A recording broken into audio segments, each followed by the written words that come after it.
As cities across Europe look to make transport greener, they're up against another problem, a gender divide.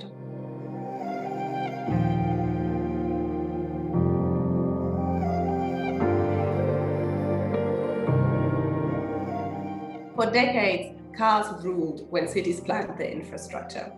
But aside from a push and improve livability, there are also now growing demands to make mobility more inclusive and stop doing a disservice to a large part of the population who use cars far less than women.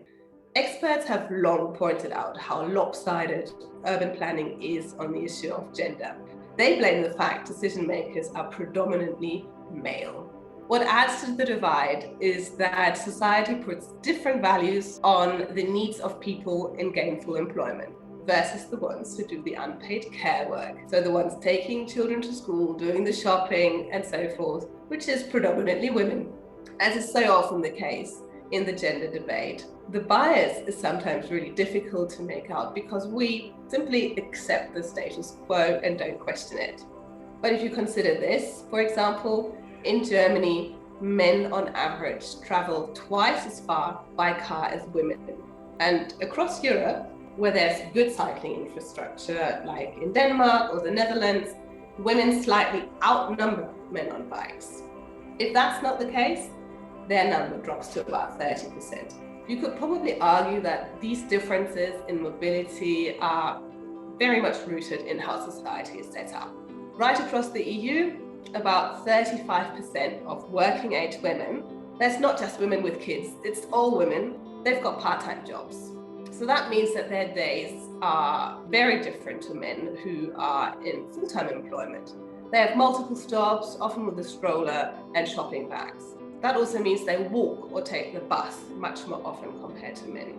But their needs are less high on the agenda than those people driving cars. There's now renewed vigor in considering how we plan cities, and in many places some real changes are taking place. It's an interesting fact, or perhaps coincidence, but the places at the forefront of positive changes like Austria, Paris or Barcelona, they all have women in key positions of power.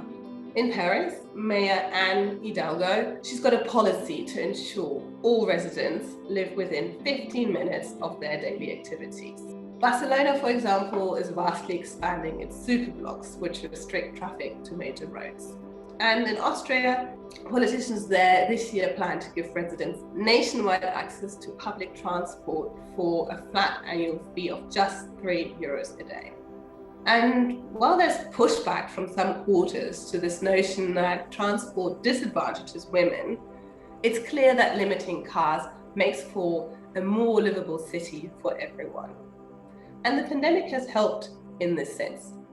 In Berlin, pop-up bike lanes set up during lockdown are now becoming permanent. This is how we move. I'm Elisabeth Behrmann. For more on this story, follow us on your favorite platforms.